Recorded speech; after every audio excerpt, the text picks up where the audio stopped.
Hello everyone, आप सभी का एक बार फिर से एसकेएम यूट्यूब चैनल में स्वागत है। दोस्तों, आज हम अपने साइंस क्लास की जो सीरीज नंबर लेके आए हैं उसके अंदर क्लास 7वीं आज हम लेके आए हैं। अभी तक आपने पिछले भाग नहीं देखो तो पिछले भाग जरूर देख ले। आज हम 7वीं क्लास के अंदर हम बात करने वाले हैं magnetic effect of electric current, चुंबकीय विद्युत धारा के चुंबकीय प्रभाव। विद्युत धारा के कुछ चुंबकीय प्रभाव के बारे में हम आज कुछ बात करने वाले हैं। तो आज की क्लास स्टार्ट करते हैं बिना कुछ देरी किए हुए। आज का हमारा पहला क्वेश्चन रहेगा। पहला क्वेश्चन हमारा है, विद्युत धारा के चुंबकीय प्रभाव की खोज किसने की थी? तो धारा के चुंबकीय प्रभाव है उसकी खोज किसने की थी? ओर्स्टेड ने, फेराडे ने, बोहरे ने या एम्पियर ने? तो इसकी जो खोज की थी, तो इसका जो राइट आंसर किसने, विद्युत धारा की जो खोज किसने की थी? ओर्स्टेड ने की थी। किसने की थी? ओर्स्टेड ने की थी। तो इसका जो आंसर ए है वो करेक्ट आंसर हो जाएगा। अगला क्वेश्चन देखते हैं। अगले क्वेश्चन से पहले दोस्तों मैं आपको एक चीज़ बताऊंगा कि जो पिछली क्लास के अंदर हमने एक क्वेश्चन दिया था सौर सेल का, कि सौर सेल के अंदर सबसे बेस्ट तत्व कौन सा है, सौर सेल के अंदर कौन से तत्व का उपयोग किया जाता है। तो उनका दो लोगों ने आंसर दिया था, एक गजेंद्र सिंह और एक दीपक कुमार। दो जनों ने सबसे पहले राइट आंसर दिया था सिलिकॉन और सिलिकॉन। 39वां क्वेश्चन का बी ऑप्शन का क्या राइट था। आज भी ऐसा हम एक क्वेश्चन पूछने वाले हैं, उसका जो राइट आंसर देगा उसका स्क्रीनशॉट हम नेक्स्ट क्लास के अंदर लगाने वाले हैं। और दोस्तों, आप यदि हमारे यूट्यूब चैनल पर नए हैं और अभी तक हमारे चैनल को सब्सक्राइब नहीं किया तो चैनल को सब्सक्राइब जरूर कर ले, क्योंकि यहाँ पर लेब अटेंडेंट का आपको कंप्लीट कोर्स करवाने वाला हूँ मैं। और भी इंपॉर्टेंट एनवीएस से संबंधित और भी गवर्नमेंट एग्जाम से संबंधित कोई भी नोटिफिकेशन आता है तो उसकी सबसे पहले जानकारी आपको मिलने वाली है। तो बेल आइकन को जरूर ऑन कर ले और चैनल को जरूर सब्सक्राइब कर ले। और इन सारी क्वेश्चनों के यदि आपको पीडीएफ चाहिए तो टेलीग्राम के अंदर आपको टेलीग्राम डिस्क्रिप्शन में अंदर टेलीग्राम का लिंक दे रखा है, वहाँ जाकर टेलीग्राम चैनल को भी ज्वाइन कर ले। वहाँ से आपको सारी क्वेश्चन और इंपॉर्टेंट क्वेश्चन और पीडीएफ वहाँ पर आपको मिल जाएगी। अगला क्वेश्चन है हमारा आज का। नेक्स्ट क्वेश्चन है, चुंबक के अंदर क्षेत्र रेखाएं चलती है। चुंबक के अंदर होती है जो चुंबकीय क्षेत्र रेखाएं होती है वो किसकी ओर चलती है? जो चुंबकीय क्षेत्र रेखाएं होती है वो किसकी ओर चलती है? चुंबक के अंदर उत्तर से दक्षिण की ओर, दक्षिण से उत्तर दिशा की ओर, दक्षिण ध्रुव की ओर या उत्तर ध्रुव की ओर?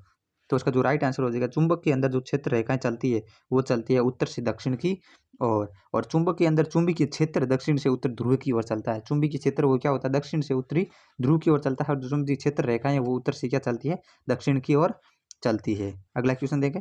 अगला क्वेश्चन है हमारा, चुंबक के आसपास के स्थान में एक बिंदु पर चुंबकीय क्षेत्र की सापेक्ष शक्ति। चुंबक के आसपास है एक स्थान पर एक बिंदु पर चुंबकीय क्षेत्र की आपेक्षिक शक्ति, चुंबक की लंबाई, चुंबक की मोटाई, क्षेत्र की निकटता की डिग्री द्वारा दर्शाई जाती है या परिवेश द्वारा प्रस्तुत प्रतिरोध। जो सापेक्ष शक्ति होती है चुंबकीय क्षेत्र की शक्ति, तो वो किसके ऊपर डिपेंड करती है? चुंबक की लंबाई के ऊपर डिपेंड करती है। किसके ऊपर डिपेंड करती है? चुंबक की लंबाई के ऊपर उसकी शक्ति है वो क्या करती है? उसका बल क्या हो जाता है? चुंबक की लंबाई ज़्यादा होने की वजह से ज़्यादा हो जाता है, उसका बल ज़्यादा हो जाता है। अगला क्वेश्चन है हमारा, चुंबकीय क्षेत्र के बारे में निम्नलिखित में से कौन सा कथन सही नहीं है? चुंबकीय क्षेत्र के बारे में कौन सा कथन सही नहीं है वो बताना है। पहला क्वेश्चन है, पहला ऑप्शन है ए नंबर, चुंबकीय क्षेत्र रेखाएं एक सतत बंद वक्र बनाती है। बंद वक्र बनाती है, जैसे उत्तर से दक्षिण की ओर चलती है फिर वापस ऊपर से दक्षिण की ओर वापस आती है। ये सतत क्या बनाती है? बंद बनाती है। इसी प्रकार क्या चलती रहती है। ये चुंबक है, इस चुंबक के अंदर क्या है? ये चलती रहती है। सो सतत बंद बनाती है। तो पहला ऑप्शन क्या हो गया? राइट है कथन। सेकंड कथन है, चुंबकीय क्षेत्र रेखा एक दूसरे को रुचि नहीं देती है। एक दूसरे को रुचि नहीं देती है, ये भी राइट है। तीसरा ऑप्शन है देखो, चुंबकीय क्षेत्र रेखा वक्र पर किसी बिंदु पर स्पर्श रेखा की दिशा उस बिंदु पर चुंबकीय क्षेत्र की दिशा होती है, ये भी होती है। चौथा ऑप्शन है, चुंबक के बाहर चुंबकीय क्षेत्र रेखा है चुंबक के दक्षिण से उत्तरी ध्रुव की ओर चलती है। ये गलत हो जाएगा। चुंबक के बाहर चुंबकीय क्षेत्र रेखाएं जो क्या चलती नहीं है, दक्षिण से उत्तरी ध्रुव की ओर नहीं चलती है। तो ऑप्शन जो अपना राइट ऑप्शन हो जाएगा ऑप्शन नंबर डी, जो कथन क्या है? असत्य है। अगला क्वेश्चन देखते हैं। नेक्स्ट क्वेश्चन हमारा है, किस उपकरण द्वारा चुंबकीय क्षेत्र की उपस्थिति निर्धारित की जाती है? किस क्षेत्र के द्वारा चुंबकीय क्षेत्र की उपस्थिति क्या है? निर्धारित की जाती है? चुंबकीय सुई, ए मीटर या गैल्वेनोमीटर या वोल्ट मीटर? तो चुंबकीय क्षेत्र की जो उपस्थिति हम किसके द्वारा माप सकते हैं या किसके द्वारा निर्धारित कर सकते हैं? वोल्ट मीटर के द्वारा निर्धारित कर सकते हैं। अगला क्वेश्चन है हमारा, नेक्स्ट क्वेश्चन है, सीधे प्रभावित करने वाले तार द्वारा उत्पन्न चुंबकीय क्षेत्र का पैटर्न है। सीधे प्रवाहित करने वाला तार है उसके द्वारा चुंबकीय क्षेत्र का पैटर्न धारा के विपरीत दिशा में, तार के समांतर दिशा में, तार के चारों ओर गोलाकार या उसी में धारा की दिशा में। तो इसका जो करेक्ट आंसर हो जाएगा धारा के विपरीत दिशा के अंदर प्रभावित होता है। अगला क्वेश्चन है हमारा, 7वां क्वेश्चन रहेगा, किसी धारावाही चालक के चारों ओर चुंबकीय क्षेत्र की प्रबलता, किसी धारावाही चालक के चारों ओर चुंबकीय क्षेत्र की प्रबलता क्या होती है? धारा के व्युत्क्रमाणु परंतु तार से दूरी के वर्ग के समानुपाती होती है। वर्तमान के सीधे अनुपातिक और तार से दूरी के व्युत्क्रमानुपाती, दूरी के सीधे अनुपातिक और धारा के व्युत्क्रमानुपाती, धारा के सीधे अनुपातिक लेकिन तार से दूरी के वर्ग के व्युत्क्रमानुपाती। तो इसका जो ऑप्शन नंबर डी है वो सॉरी ऑप्शन नंबर बी है, वर्तमान में सीधे अनुपातिक तार और तार से दूरी बढ़ने पर व्युत्क्रमानुपाती हो जाती है। मैं बताऊंगा आपको, जैसे तार के माध्यम से करंट जब बढ़ाते हैं ना तो चुंबकीय क्षेत्र की ताकत बढ़ जाती है। तार में जब हम करंट बढ़ाते हैं चुंबकीय क्षेत्र की क्या हो जाती है, ताकत बढ़ जाती है। और तार से दूरी बढ़ाने पर, तार से क्या करेंगे, जब दूरी बढ़ाएंगे, तार से जब दूरी बढ़ाने पर चुंबकीय ताकत क्या हो जाती है, कम हो जाती है।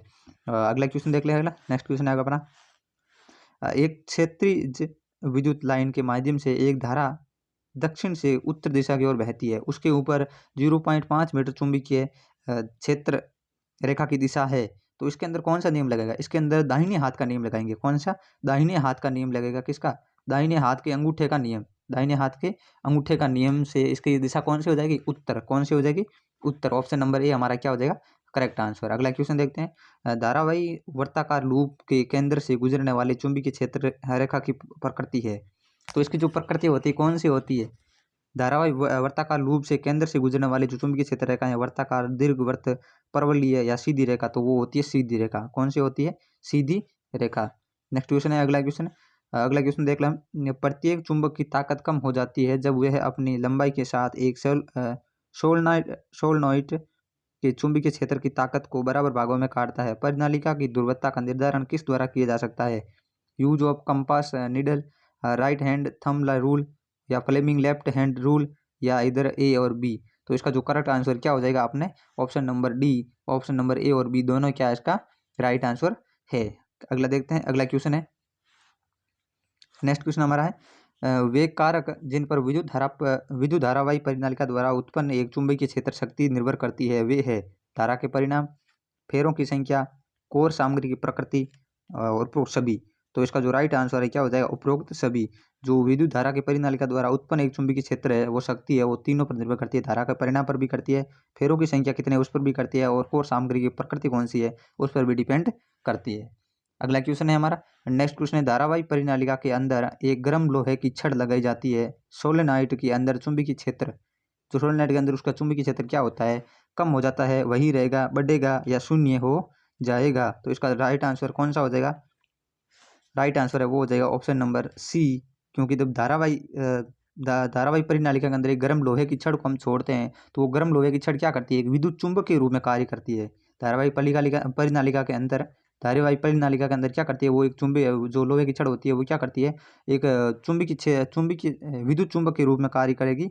तो क्या हो जाएगा उसका? क्या हो जाएगा?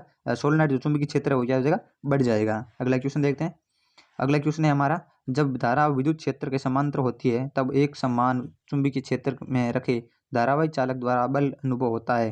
कोण के 60 डिग्री होने पर उसे दोगुना और कोण के 60 डिग्री पर उसे 3 गुना, शून्य या अनंत। तो इसका जो राइट आंसर हो जाएगा कोण के 60 डिग्री। कोण के 60 डिग्री।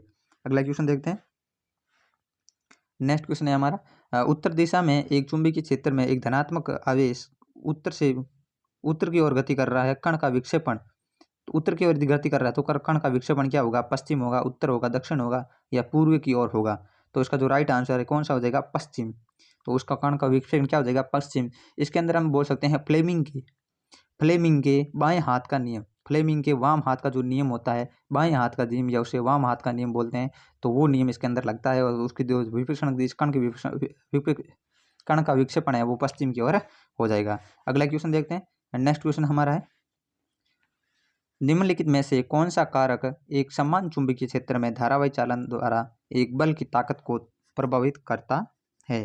चुंबकीय क्षेत्र की ताकत, एक कंडक्टर में वर्तमान का परिणाम, चुंबकीय क्षेत्र के भीतर कंडक्टर की लंबाई, या उपरोक्त सभी। तो इसके अंदर जो अनुभव बल को ताकत को प्रभावित करता है वो तीनों पर डिपेंड करता है। चुंबकीय क्षेत्र की ताकत पर भी, कंडक्टर में वर्तमान का परिणाम भी, और चुंबकीय क्षेत्र के भीतर कंडक्टर की लंबाई भी।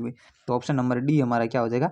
राइट आंसर हो जाएगा। अगला क्वेश्चन देखते हैं, अगला क्वेश्चन है हमारा, विद्युत मोटर में कुंडली के घूर्णन की दिशा निर्धारित की जाती है। जो विद्युत मोटर है उसमें कुंडली के घूर्णन की दिशा है वो किस में से निर्धारित की जाती है? फ्लेमिंग के दाहिने हाथ के नियम से, फ्लेमिंग के बाएं हाथ के नियम से, विद्युत चुंबकीय प्रेरणों के फेराडे के नियम नियम से, या उपरोक्त में से कोई नहीं। तो इसका जो राइट आंसर है वो हो जाएगा फ्लेमिंग के जो बायां हाथ का नियम है उसके द्वारा उसकी गति जो घूर्णन की दिशा का निर्धारित है वो की जाती है। अगला क्वेश्चन देखते हैं।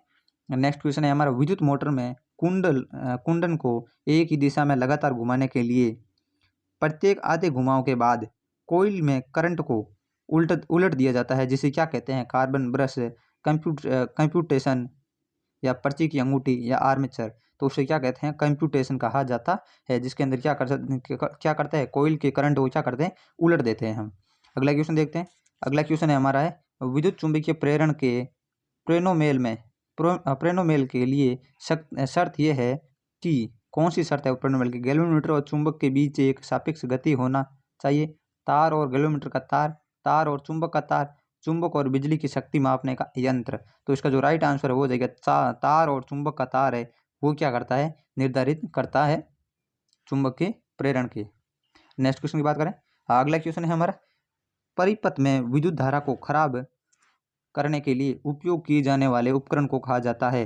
परिपथ में जो विद्युत धारा को खराब करता है उससे उपकरण को क्या कहते हैं? विद्युत मोटर, एसी जनरेटर, गैल्वेनोमीटर, या उपरोक्त में से कोई नहीं। तो कौन सा है? वो है विद्युत मोटर। ऑप्शन नंबर ए हमारा क्या हो जाएगा? राइट आंसर हो जाएगा। अगला क्वेश्चन देखते हैं। अगला क्वेश्चन है हमारा, हम कुंडली में धारा प्रेरित कर सकते हैं कुंडली को चुंबकीय क्षेत्र में घुमाकर। ऑप्शन नंबर बी है इसके चारों ओर चुंबक के क्षेत्र को बदलकर। ऑप्शन नंबर सी है चुंबकीय क्षेत्र में कुंडल के अभिविन्यास को बदलकर। ऑप्शन नंबर डी है सभी के ऊपर। तो इसका जो राइट आंसर है वो क्या हो जाएगा अपना? ऑप्शन नंबर ए, कुंडली को चुंबक के क्षेत्र में घुमाकर हम कुंडली की धारा को प्रेरित कर सकते हैं। अगला क्वेश्चन रहेगा हमारा।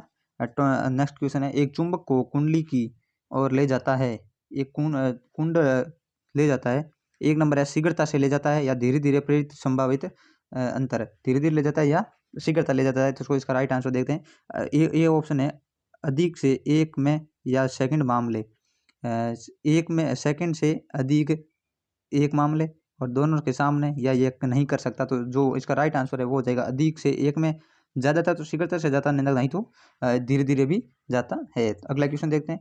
नेक्स्ट क्वेश्चन है हमारा है, एसी जनरेटर के सिद्धांत पर कार्य करता है। जो एसी जनरेटर का सिद्धांत है उसके ऊपर जो कार्य करता है, चुंबकीय क्षेत्र में एक कंडक्टर द्वारा बल अनुभव, विद्युत चुंबकीय प्रेरण, या इलेक्ट्रोस्टैटिक, या विद्युत क्षेत्र में एक चार्ज कण द्वारा बल अनुभव।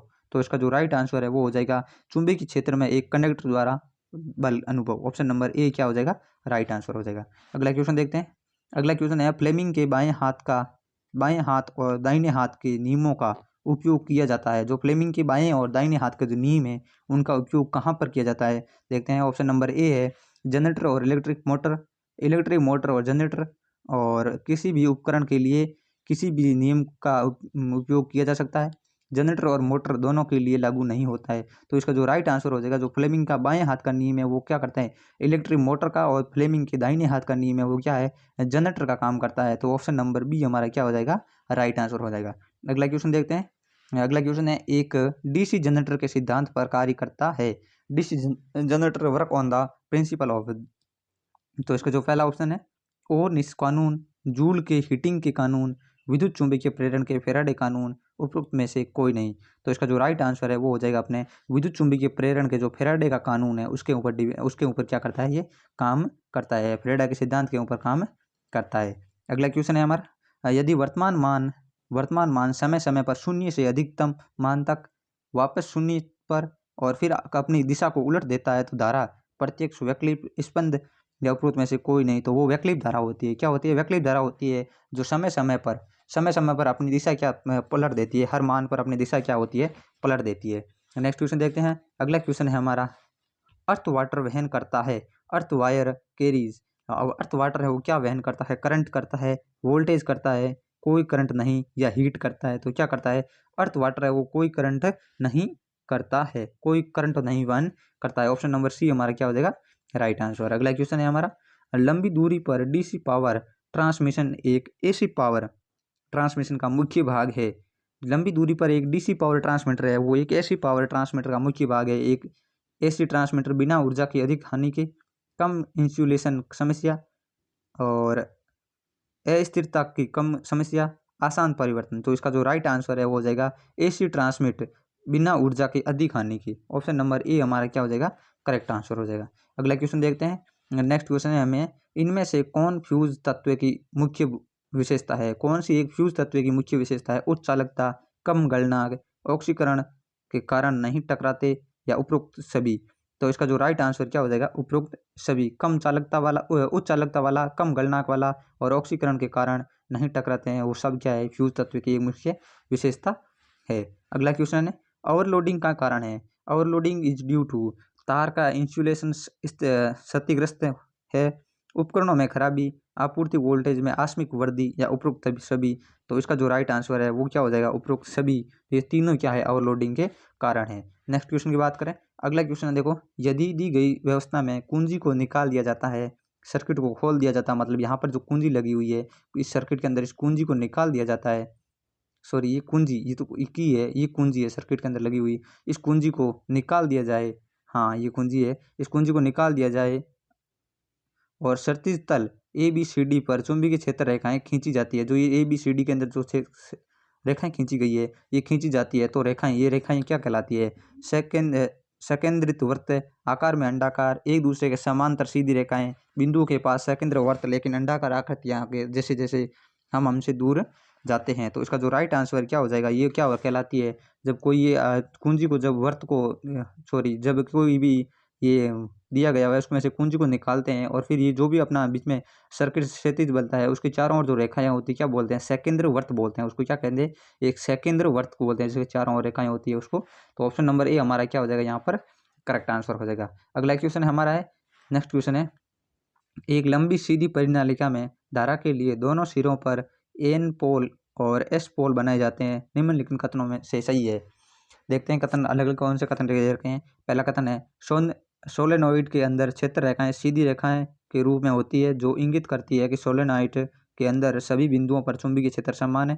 बी ऑप्शन है, सोलेनोइड के अंदर उत्पन्न मजबूत चुंबकीय क्षेत्र का उपयोग कोइल के अंदर रखे जाने पर नरम लोहे जैसे चुंबकीय सामग्री के टुकड़े को चुंबकित करने के लिए किया जा सकता है। सी नंबर ऑप्शन में,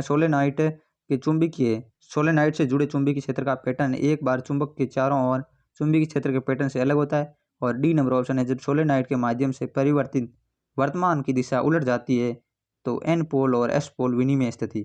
तो इसका जो राइट आंसर है क्या हो जाएगा, आपने ऑप्शन नंबर सी बोला था, सोलेनाइड से जुड़े चुंबकीय क्षेत्र का पैटर्न एक बार चुंबकीय के चारों ओर चुंबकीय क्षेत्रों का पैटर्न से अलग होता है। नेक्स्ट क्वेश्चन देखते हैं। अगला क्वेश्चन है हमारा, वाणिज्य इलेक्ट्रिक मोटर का उपयोग नहीं करते हैं। जो वाणिज्य commercial electric Motors do not use armature को घुमाने के लिए एक इलेक्ट्रोमैग्नेट, वर्तमान वाहक कॉइल में तार के संचालन की बड़ी संख्या में, प्रभावी रूप से बड़ी संख्या में, आर्मेचर को घुमाने के लिए एक स्थायी चुंबक, और डी ऑप्शन है, एक नरम लोहो कोर को जिस पर कुंडल घाव। तो इसका जो राइट आंसर है वो हो जाएगा, क्या हो जाएगा अपना, आर्मेचर को घुमाने के लिए एक स्थायी चुंबक के उपयोग नहीं करते हैं। ऑप्शन नंबर सी हमारा इसका राइट आंसर हो जाएगा। नेक्स्ट क्वेश्चन है, एक लंबी धारावाही सीधी परिनालिका के अंदर चुंबकीय क्षेत्र की ताकत केंद्र की तुलना में सिरों पर अधिक, बीच में न्यूनतम, सभी बिंदुओं पर समान, एक छोर के बढ़ने के लिए पाई जाती है। तो इसका जो राइट आंसर है वो क्या हो जाएगा अपना, इस सभी बिंदुओं पर क्या होती है, समान, सभी बिंदुओं पर क्या होती है, समान। अगला क्वेश्चन है, नेक्स्ट क्वेश्चन हमारा, एक AC जनरेटर को DC जनरेटर में बदलने के लिए, एक AC जनरेटर है उसको हम DC जनरेटर में बदलते हैं, तो उसके लिए क्या करना पड़ता है। ऑप्शन नंबर 1 देखते हैं, स्लिप रिंग प्रकार कम्यूटेटर का उपयोग किया जा सकता है, स्लिप रिंग और ब्रश का उपयोग किया जाना चाहिए, एक मजबूत चुंबकीय क्षेत्र का उपयोग करना चाहिए, एक आयताकार तार लूप के हैं इस्तेमाल किया जाना चाहिए। तो इसका जो राइट आंसर को हो जाएगा, जो स्लिप रिंग का प्रकार है, कम्यूटर का उपयोग है, वो किया जाना चाहिए। तो ऑप्शन नंबर ए हमारा क्या हो जाएगा, राइट आंसर हो जाएगा। यहाँ से option number A correct answer हो जाएगा। अगला क्वेश्चन है, नेक्स्ट क्वेश्चन हमारा रहेगा, घरेलू उपकरणों को शॉर्ट सर्किट या ओवरलोडिंग से बचाने के लिए उपयोग की जाने वाली सबसे महत्वपूर्ण सुरक्षा विधि है। अर्थिंग, फ्यूज का उपयोग, स्टेबलाइजर का उपयोग, या इलेक्ट्रिक मीटर का उपयोग। जब घरेलू सर्किटों को हम वो शॉर्ट सर्किट से बचाते हैं तो उसके लिए किसका उपयोग करते हैं, सबसे ज़्यादातर उसको करते हैं, फ्यूज लगाते हैं, फ्यूज का उपयोग हम करते हैं, किसका, फ्यूज का उपयोग। ऑप्शन नंबर बी हमारा क्या हो जाएगा, राइट हो जाएगा। ऑप्शन नंबर बी, फ्यूज का उपयोग हम करते हैं घरेलू शॉर्ट सर्किटों को, घरेलू विद्युत धारा को शॉर्ट सर्किट से बचाने के लिए। अगला क्वेश्चन है, चुंबकीय विद्युत चुंबकीय का कोर क्या होना चाहिए। विद्युत चुंबक का कोर है वो क्या होना चाहिए, नरम लोहा, कठोर लोहा, जंग लगा लोहा, उपरोक्त में से कोई नहीं। तो कैसा होना चाहिए, नरम लोहा होना चाहिए। विद्युत चुंबक का कोर है वो कौन सा होना चाहिए, नरम लोहा होना चाहिए। अगला क्वेश्चन है हमारा, दाहिने हाथ के अंगूठे का नियम किसने दिया था। हमने पीछे पढ़ा था, कुछ क्वेश्चन किए थे दाहिने हाथ के नियम के अनुसार। तो जो दाहिने हाथ का नियम था वो किसने दिया था, ओस्टेड ने, फ्लेमिंग ने, आइंस्टीन ने या मैक्सवेल ने। तो जो दाहिने हाथ का जो नियम दिया था किसने दिया था, मैक्सवेल ने दिया था। और विद्युत चुंबकीय जो प्रभाव है इसकी खोज किसने थी, किसने कहा था कि विद्युत चुंबक और विद्युत धारा के बीच में कुछ संबंध है, ये कुछ आपस में संबंध रखते हैं, वो किसने कहा था, इसकी खोज ओस्टेड ने की थी। सबसे पहले हमने इसका क्वेश्चन पढ़ा था। अगला क्वेश्चन देखते हैं। अगला क्वेश्चन है हमारा, वह कौन सा यंत्र है जो किसी परिपथ में विद्युत धारा की उपस्थिति का पता लगा सकता है। वह कौन सा तंत्र है, कौन सा यंत्र है जो किसी परिपथ में विद्युत धारा का उपस्थिति का पता लग सकता है। गैल्वेनोमीटर, मोटर, जनरेटर या उपरोक्त में से कोई नहीं। तो इसका जो राइट आंसर कौन सा हो जाएगा, गैल्वेनोमीटर। ऑप्शन नंबर ए हमारा क्या हो जाएगा, करेक्ट आंसर हो जाएगा। अगला क्वेश्चन देखते हैं। नेक्स्ट क्वेश्चन है, कौन सा उपकरण विद्युत प्रवाह उत्पन्न करता है। जनरेटर, गैल्वेनोमीटर, एमीटर या मोटर। कौन सा है जो विद्युत प्रवाह का उत्पन्न करता है, तो वो कौन कर सकता है, जनरेटर कर सकता है। तो ऑप्शन नंबर ए हमारा क्या हो जाएगा, करेक्ट आंसर हो जाएगा। अगला क्वेश्चन देखते हैं, स्थायी चुंबक बनाने के लिए सबसे अच्छी सामग्री है। The most material to make permanent magnet is, मतलब स्थायी चुंबक, एक परमानेंट मैग्नेट बनाने के लिए जो बेस्ट मटेरियल है, जो बेस्ट तत्व है या बेस्ट सामग्री, जैसे रॉ मटेरियल बोल सकते हैं, किसके द्वारा वो बनाई जाती है, वो आंसर आपको बताना है। वो एल्यूमिनियम है या मुलायम लोहा है या तांबा है या एल निको है। तो उसका जो आंसर है आपको किसके अंदर बताना है, कमेंट के अंदर बताना है। और जिसका आंसर राइट होगा, जिसका आंसर राइट होगा उसका स्क्रीनशॉट अगले वीडियो के अंदर, अगले वीडियो के अंदर उसका स्क्रीनशॉट लग जाएगा और उसका नाम भी लिया जाएगा। तो जल्दी कर दो इसका आंसर और कमेंट के अंदर इसको आंसर इसका लिख दो। और अभी तक आप हमारे चैनल को सब्सक्राइब नहीं करो, चैनल को सब्सक्राइब जरूर कर देना, बेल आइकन को जरूर ऑन कर लेना, क्योंकि नई वीडियो की नोटिफिकेशन आपको मिलती रहे। और टेलीग्राम चैनल पर भी ज्वाइन करना, क्योंकि वहाँ पर आपको इंपॉर्टेंट क्वेश्चन और इनकी पीडीएफ सारी मिलने वाली है। नेक्स्ट क्वेश्चन देखते हैं। अपना नेक्स्ट क्वेश्चन है, the magnetic field lines always being from, जो चुंबकीय क्षेत्र रेखाएं होती हैं वो सदैव कैसे होती है, एन ध्रुव से प्रारंभ होकर एस ध्रुव पर समाप्त होती है, एस पोल और एन पोल समाप्त होता है, मध्य से प्रारंभ होकर एन ध्रुव पर समाप्त होता है, मध्य से शुरू होता है और एस पोल पर समाप्त होता है। तो जो चुंबकीय क्षेत्र रेखाएं, तो चुंबकीय धारा रेखा होती है वो क्या होती है, हमेशा एन ध्रुव से प्रारंभ होकर एस ध्रुव की ओर प्राप्त होती है, नॉर्थ से साउथ की ओर, उत्तर से दक्षिण की ओर होती है। नॉर्थ ध्रुव होता है, उससे जो स्टार्ट होती है, जैसे चुंबक होती है, जैसे ये सबसे ऊपर एन होता है इस साइड, और इस साइड क्या होता है, एस होता है, जो नॉर्थ और साउथ को दर्शाता है, उत्तर और दक्षिण को दर्शाता है। और इस तरह जो एन ध्रुव से प्रारंभ होकर एस ध्रुव की पर समाप्त होती है।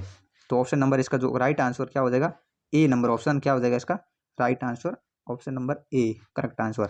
अगला क्वेश्चन है हमारा, नेक्स्ट क्वेश्चन है, चुंबक के मध्य the magnetic field is the strongest, चुंबक के मध्य स्ट्रॉन्ग एट क्या होता है। एक चुंबक चुंबक के मध्य, एक चुंबक में क्षेत्र मजबूत होता है, उत्तरी ध्रुव है या दक्षिण ध्रुव है या दोनों ध्रुव है। जब चुंबक के मध्य में क्या होता है, दक्षिणी ध्रुव और उत्तरी ध्रुव दोनों पर क्या होता है, बराबर होता है। दक्षिणी ध्रुव और उत्तरी ध्रुव क्या होता है, दोनों ध्रुव पर क्या होता है, बराबर। तो ऑप्शन नंबर डी हमारा क्या हो जाएगा, राइट आंसर यहाँ पर हो जाएगा। नेक्स्ट क्वेश्चन देखते हैं, जो अगला क्वेश्चन है, हाँ नेक्स्ट क्वेश्चन है हमारा, एक प्रबल चुंबक के कोड का पदार्थ है, एक प्रबल चुंबक है उसका कोड का क्या पदार्थ है, एल्यूमिनियम, सॉफ्ट आयरन, कॉपर या स्टील। तो इसका जो राइट आंसर है वो हो जाएगा सॉफ्ट आयरन, क्या हो जाएगा, सॉफ्ट आयरन चुंबक के एक प्रबल कोड का पदार्थ है।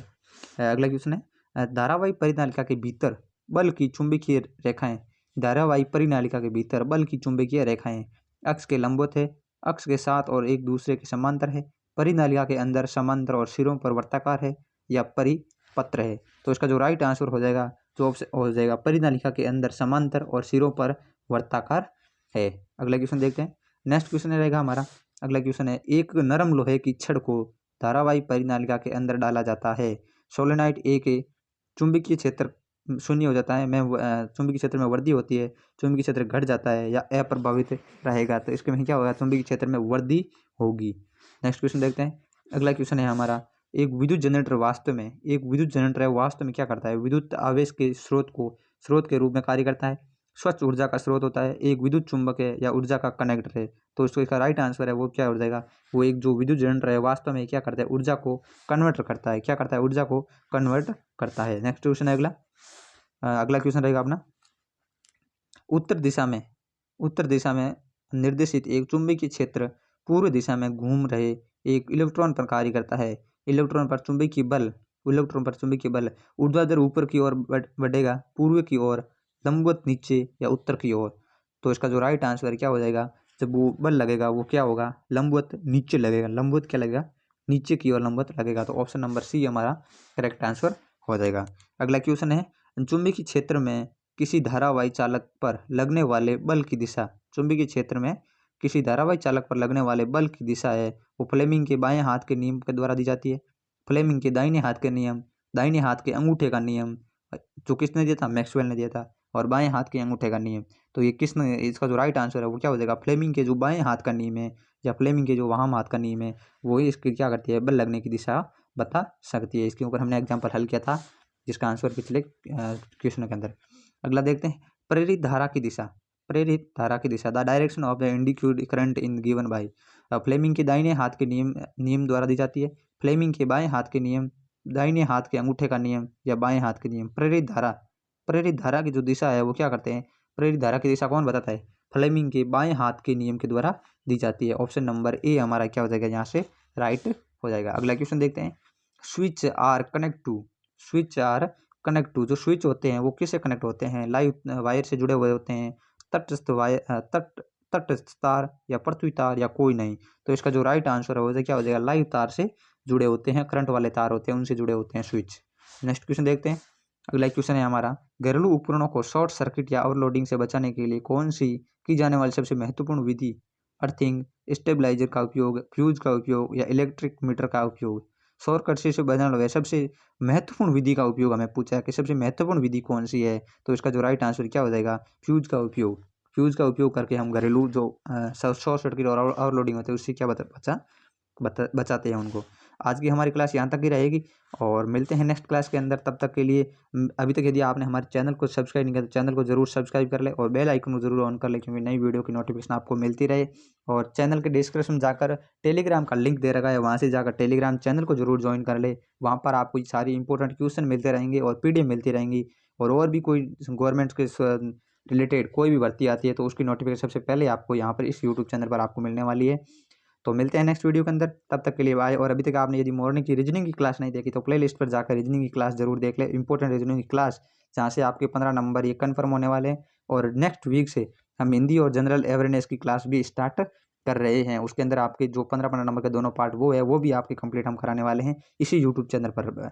तो आपको कहीं और जाने की जरूरत नहीं, बने रहिए हमारे साथ और प्यार आपका बना रहे इसी तरह। मिलते हैं नेक्स्ट वीडियो के अंदर, तब तक के लिए बाय बाय।